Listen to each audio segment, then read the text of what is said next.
Hello, ladies and gentlemen, and welcome back to another BJ&Co. The Turing Test video. This is part of our puzzle game series, which is always enjoyable.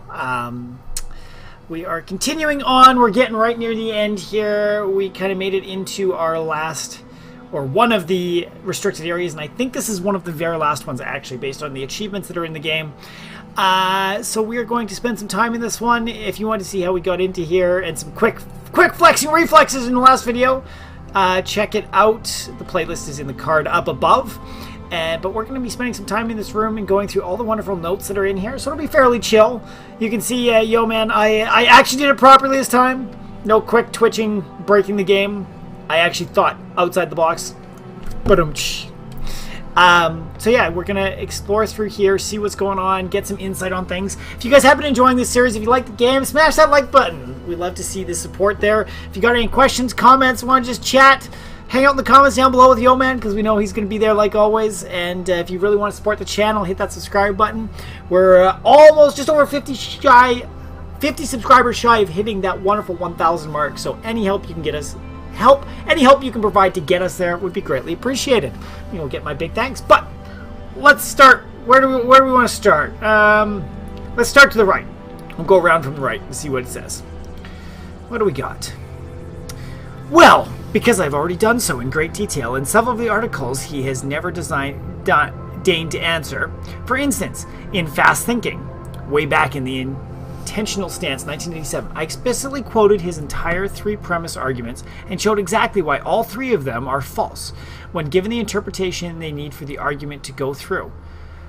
Oh, this is a page 2. How about, let's start with a page 1. Okay. Dennett. John Searle and I have a deep disagreement about how to study the mind. For Searle, it is all really quite simple. There are these bedrock, time-tested intuitions we all have about consciousness, and any theory that challenges them is just preposterous. I, on the contrary, think that the persistent problem of consciousness is going to remain a mystery until we find such dead obvious intuition to show that, in spite of first appearances, it is false. One of us is dead wrong, and the stakes are high. Searle sees my position as a form of intellectual pathology. No one should be surprised to learn the feeling is mutual. For his part, he has one argument, the Chinese room, and he has been trotting it out, basically unchanged for 15 years. It has proven to be an amazingly popular number among the non-experts, in spite of the fact that just about everyone who knows anything about the field dismissed it long ago. It is full of well-concealed fallacies. By Searle's own count, there are over 100 published attacks on it. He can count them, but I guess he can't read them, for in all those years he has never, to my knowledge, responded in detail to the dozens of devastating criticisms they contain. He has just presented the basic thought experiment over and over again. I just went back and counted. I am dismayed to discover that no less than 7 of those published criticisms are by me, in 1980, 82, 84, 85, 87, 90, 91, 93. Searle debated me furiously in the pages of the NYRB back in 1982, when Douglas Hofstadter and I first exposed the cute tricks that make the Chinese room work. That was the last time Searle addressed any of my specific criticisms until now. How he trots out the Chinese room yet one more time and has the audacity to ask, now why does Dement not face the actual argument as I have stated it? Why does he not tell us which of the three premises he rejects in the Chinese room argument? Oh, so this is interesting. I like Hofstadter. It makes me think of the Big Bang Theory, though I'm sure that's not based on that at all. Oh God, what am I doing? And it's interesting to see this perspective on the what am I doing? I really should stop this. So it's the fallacies of the Chinese room. Like, I wonder if these are notes from some of the crew. Dennett, I can't remember if that's a name. I'll have to go look back on the ship at the beginning of the game, see if that is it. But let's finish this up. Well, because I've already done so in great detail in several articles he's never deigned to answer. For instance, in Fast Thinking, way back in 1987, I especially quoted his entire three-premise argument and showed exactly why all three of them are false, when given the interpretation they need for the argument to go through. Why didn't I repeat the 1987 article in my 1991 book? Because unlike Searle, I had gone on to other things. I did, however, cite in my 1987 article prominently in a footnote, page 436, and noted that Searle's only response to it had been simply to declare, without argument, that the points offered there were irrelevant. The pattern continues. Now he both ignores the challenge and goes on to misrepresent the further criticism of the Chinese room that I offered in the book under review. But perhaps he has forgotten that I actually wrote it 4 years, in the 4 years that it has taken him to write his review. But enough about the Chinese room. What do I have to offer on my side? I have my candidate for the fatally false intuition, and it is indeed the very intuition Searle invites the reader to share with him. The conviction that we know what we're talking about when we talk about that feeling. You know, the feeling of pain that is the effect of the stimulus and the cause of the disposition to react, the quality, the intrinsic content of the subjective state. How could anyone deny that? Just watch. But you have to pay close attention. I develop my destructive arguments against his intuition by showing how an objective science of consciousness is possible, after all, and how Searle's proposed first-person alternative leads to self-contradiction and paradox at every turn. This is the deepest mistake in my book, according to Searle, and he sets out to expose it. The trouble is that the objective scientific method I've described, under the alarming name of heterophenomenology, is nothing I invented. It is, in fact, exactly the method tactically endorsed and relied upon by every scientist working on the consciousness, including Crick, Endelman, and Rosenfield.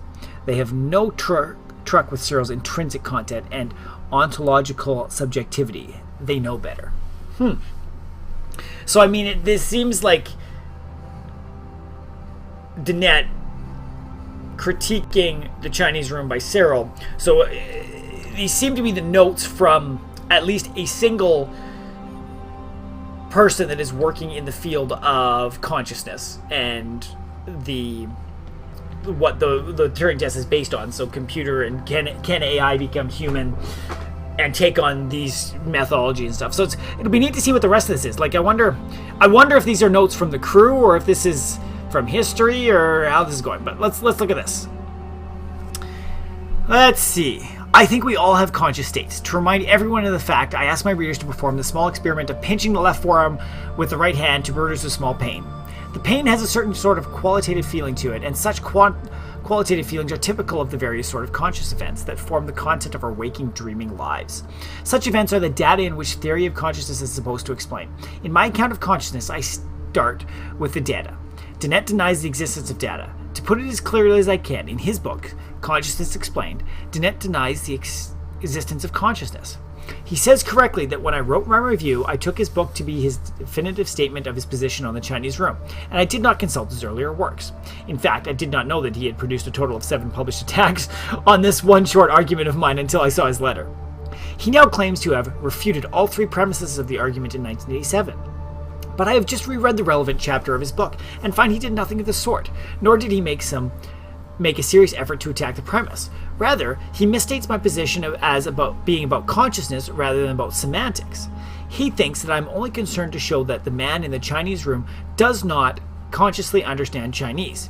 But I am in fact showing that he does not understand Chinese at all, because the syntax of the program is not sufficient for the understanding of the semantics of the language, whether conscious or unconscious. Furthermore, he presupposes a kind of behaviorism. He assumes that a system that behaves as if it had mental states, such as must have mental states. But that kind of behaviorism is precisely what is challenged by the argument. So I have to confess that I don't find the weakness of his arguments in his recent books is helped by his 1987 arguments. To perform her italics, this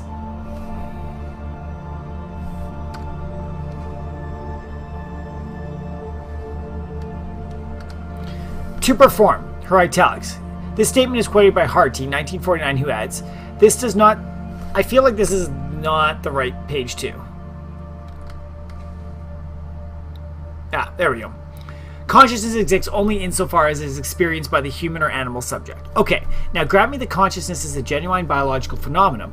Well, all the same, it's somewhat different from other biological phenomenon behavior because it only exists insofar as it is experienced. However, that does give it an interesting status. You can't refute the existence of consciousness by showing that it's just an illusion, because the illusion/reality distinction rests on the difference between how things consciously seem to us and how they really are. But where the very existence of consciousness is concerned, if it consciously seems to me that I am conscious, then I am conscious. You can't make the illusion-reality distinctions for the very existence of consciousness the way you can for sunsets and rainbows, because the distinction is between how things are consciously seen and how they really are. Consciousness is a biological property, like digestion or photosynthesis. Now, why isn't that screamingly obvious to anybody who's had an education? And I think the answer is these twin traditions. On one hand, there's God, the soul and immortality, that says it's really not part of the physical world. And then there's the almost as bad tradition of scientific materialism that says it's not part of the physical world. They both made the same mistakes. They refuse to take consciousness on its own terms as a biological phenomenon like digestion or photosynthesis or mitosis or meiosis or any other biological phenomenon. I mean, that is a very interesting thing. Like, we're on that borderline of how something is perceived to be and how it actually is. And how do you separate that perception away from what actually is? Because isn't how we think everything actually is based on our perceptions of how everything goes? It's very intriguing. Think on that for a bit, guys. Well, let's see. Is this a page 1 that masses it up? Okay, we got Cyril again here. I'm interested what this page 2 goes with, but we'll see if we can match it up with something first. Cyril, thought experiments are important because a lot of the time you can't carry out actual experiments, and this is true not only in philosophy but in science as well. So when Einstein said, imagine that you're sitting on a beam of light going into outer space, well, that's a thought experiment. He wasn't going to say, let's get on a beam of light. Of course you miss the point if you say, well, we'd fall off, or it would be too cold. So thought experiments are always useful, and you test your concepts by imagining what it would be like if such and such were a case. Well, in this particular case, I imagine that what it would be like if I followed a program for answering questions in Chinese and giving back answers in Chinese, even though I don't understand a word of Chinese. And that was a very useful thought experiment because it enables us to see that that computation by itself isn't thinking. Yeah, it's a call and response, right? You might capture the calls and the responses and be able to regurgitate them back, but it is just a call and response. Okay, what do we got here? We've got a page 1, a page 2, a page 3. Okay. We've got a page, nothing. And the Lord God formed man of the dust of the ground and breathed into his nostril the breath of life, and man became a living soul. Interesting. What do we got here? We got a page 1 and a page 2. I'm not seeing a page 2 that... Okay. Let's do this one. Let's do this one next. We're all over the place today, messing with everybody. Okay. The imitation game. I propose to consider the question, can machines think? The new form of the problem can be described in terms of a game, which we call the imitation game. It is played with 3 people, a man, a woman, and an interrogator, who may be of either sex. The interrogator stays in a room apart from the other 2. The object of the game is for the interrogator is to determine which of the other 2 is the male and which is the woman. He knows them by labels X and Y, and at the end of the game he says either X is A and Y is B, or X is B and Y is A. The interrogator is allowed to put questions to A and B. We now ask the question, what will happen when a machine takes the part of A in this game? Will the interrogator decide wrongly, as often when the game is played like this, as he does when the game is played between a man and a woman? These questions replace our original, can machines think? The question and answer method seems to be suitable for introducing almost any one of the fields of human endeavor that we wish to include. We do not wish to penalize the machine for its inability to shine in beauty competitions, nor to penalize a man for losing in a race against an airplane. The condition of our game make these disabilities irrelevant. The witnesses can brag, if they consider it advisable, as much as they please about their charm, strength, or heroism, but the interrogator cannot demand practical demonstrations. I mean, that's why the Turing Test is interesting. The game may perhaps be criticized on the ground that the odds are weighted too heavily against the machine.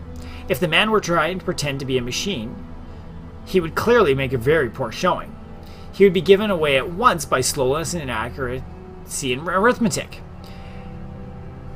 May not machines carry out something which ought to be described as thinking, but which is very different from what a man does?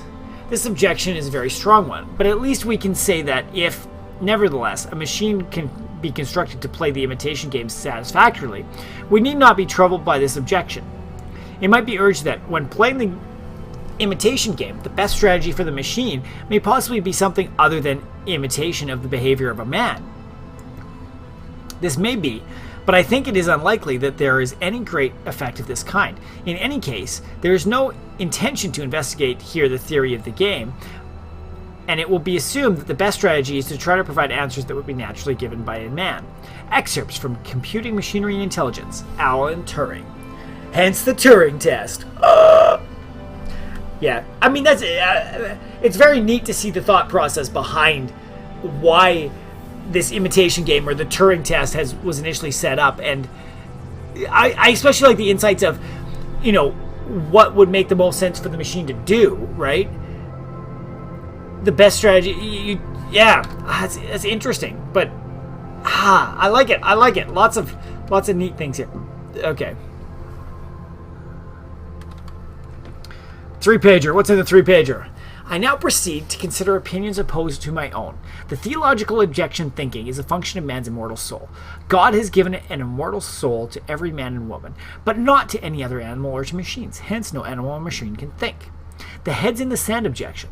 The consciousness of machines thinking should be too dreadful. Let us hope and believe that they cannot do so.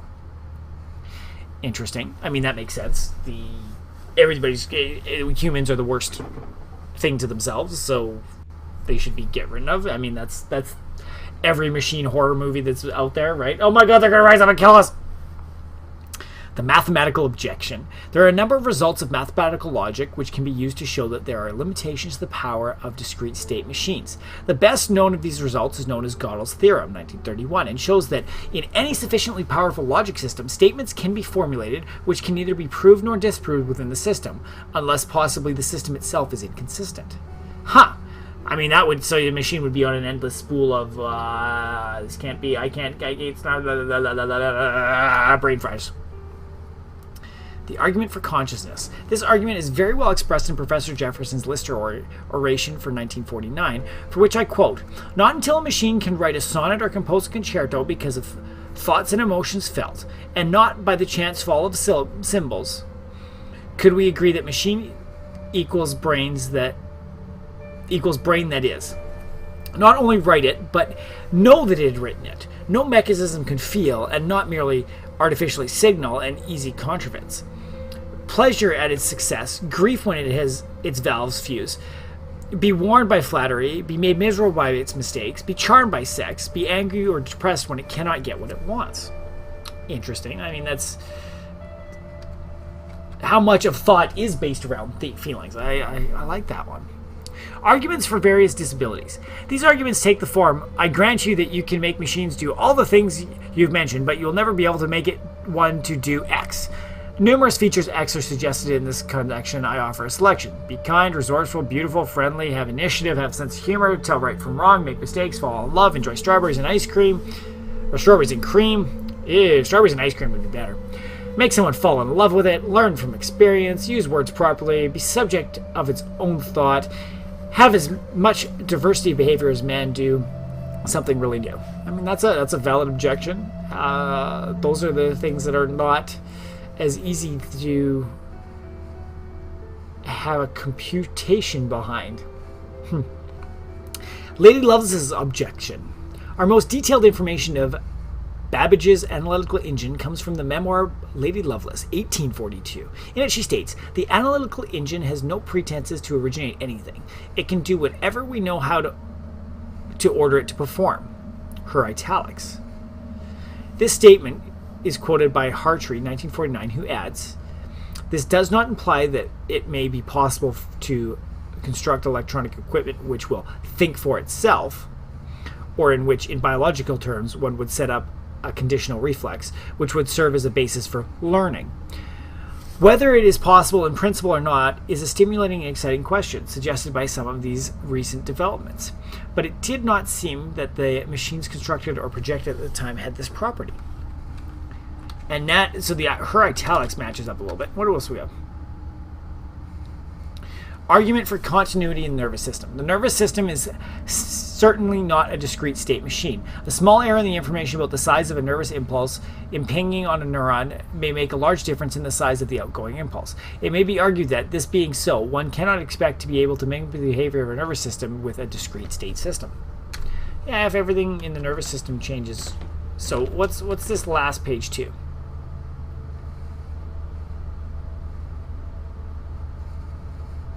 Huh.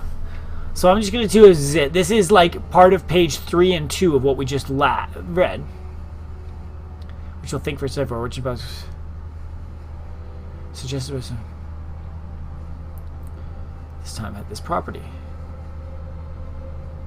Huh. Interesting.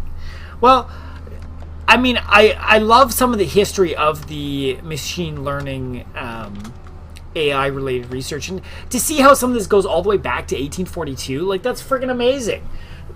I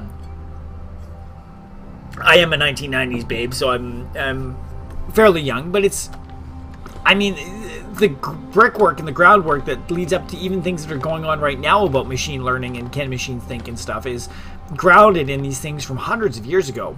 So it's very intriguing to see that that's still being built on, and how that ties into everything, and how it's still kind of a big question. So I find that's very neat, and I love how they've added that into this to make it interesting and give you a bit of background. So you are, I mean, we are learning at the same time as this machine is going on, and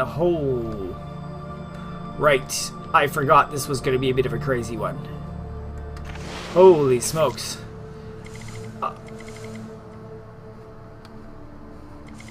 Wow, there's a lot going on in here.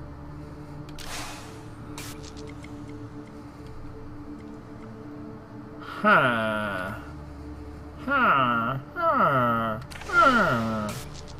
a villager now. Okay, I'm going to snoop a little bit. We are already over the 20 minutes that we like to usually do, but I feel like I should give you a bit of puzzle in this game too to end it off. Give you some thanks for sticking by. Okay, so this guy, we're going to have to do something to flip that guy to get this thing up, which will get us out. So, to flip it, we are going to need one of the something Tom related. And something Tom related is going to have to be this guy. What does this do? Well, okay, wait a second. Let's just look at what this does.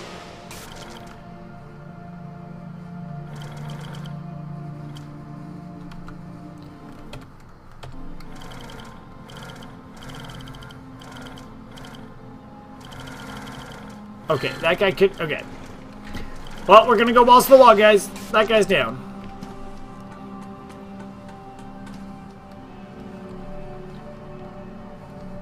Oh, shit.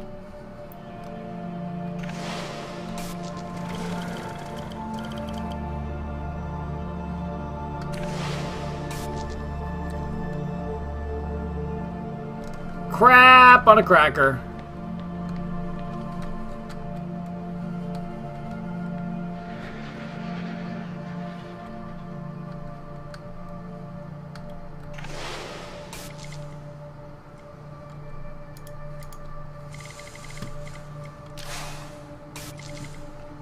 Uh-oh. I think I screwed up, guys. I think I screwed up. Let's try this again.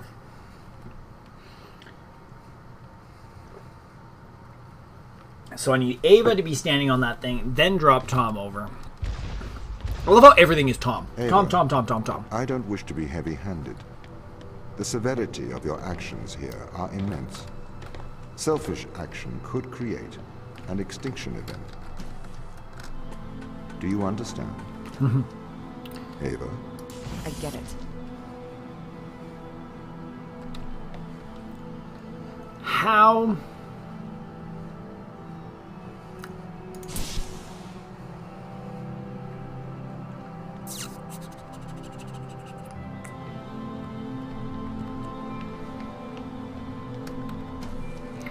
Okay, maybe more screwed than I thought.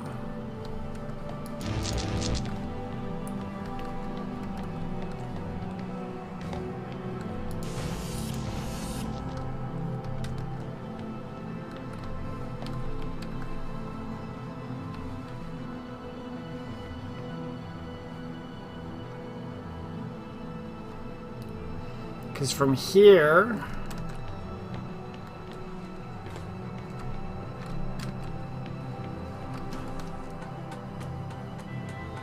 Okay, well, let's try moving this a little bit first.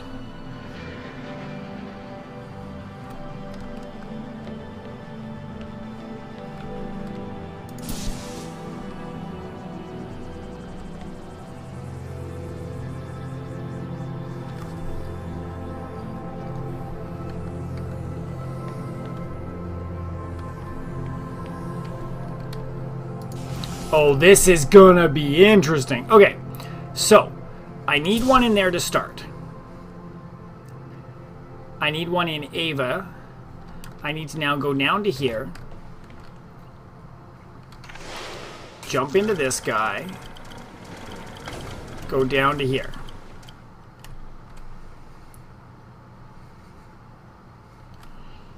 I need to now scoop backspace. And now that I'm here, I can hit this. I can then jump into him, which should be able to pull that, and I can backspace again, and then I can pull that out, and this out, which will allow me to get into here. And what will this allow me to do?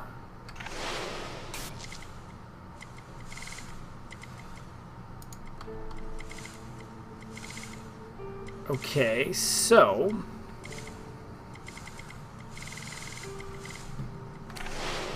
it's an interesting position, but let's see what we can do here. Ooh. How? So somehow I need to get...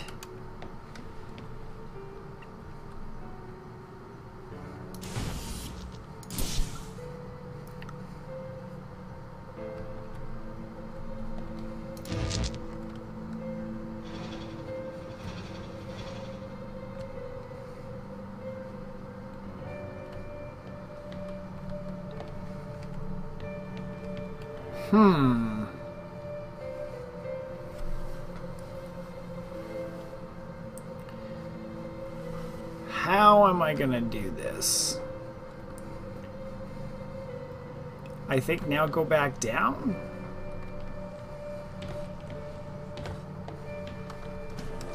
Move Tom over. Because there's no way I can drop myself in there.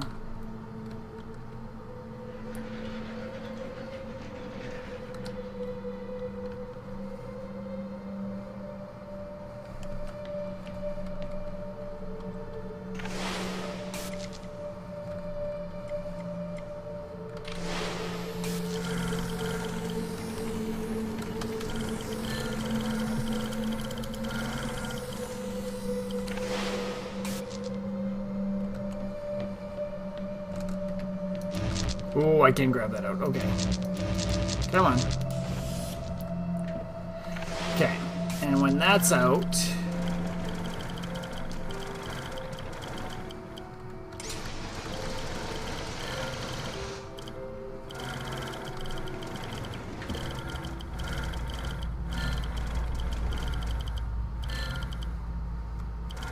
so all that can do is bring that up. And when that's up... where did Ava go? Oh, there she is. If that's up... okay, so that makes that easier. But this can only go across these directions. So now I need to put that in there. I need to move this over. Whee! Because I'm fairly certain I'm going to need Tom through there. And then from over here, can I... okay, I can't pull that out. But I can maybe from here...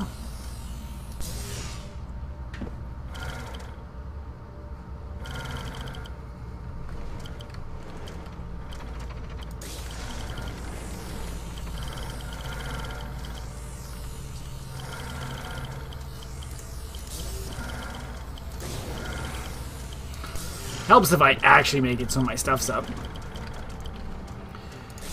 Okay, so one of those can go in there. I can backspace to Ava, and then I can climb up. I've still only got 2 orbs to be using. But now both the doors are open.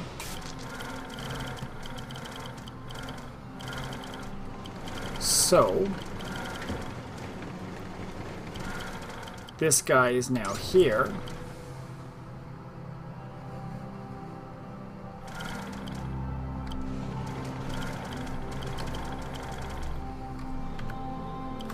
Backspace, and does this mean I'm up? Maybe, but I have to be able to stand on there first. So, I mean, I guess I can just... Ooh, can I hit him? There we go.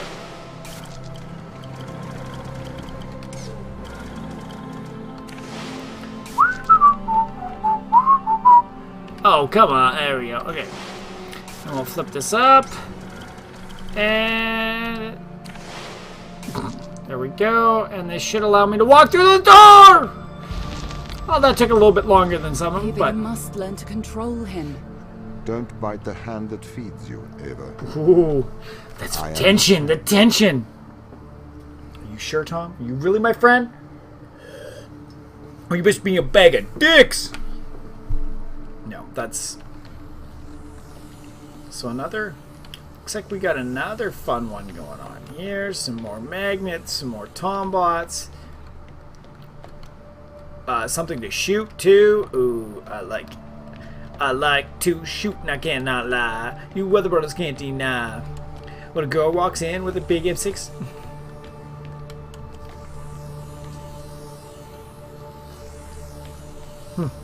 Okay, I think this should be relatively easy once we get in here, but we'll save that one for next time. So thank you guys very much for watching this one. I hope you didn't mind the little bit longer of a video with a bit of commentary, a lot of reading. Not quite as bad as the Odyssey, but a lot of reading. It was requested in the comments that that's how we do this episode. Look through, talk about those puzzle pieces, or pieces of paper that we've had. I would love to hear the insights from you guys about the different writings that we found in this episode, and just the historical perspective on machine learning and can machines think. So throw it down in the comments below. If you guys have been enjoying the series, smash that like button, and if you really want to support the channel, help us get to that 1,000 subs number and hit that subscribe button. Thanks again for watching, guys, and we'll see you all in the next one. Bye!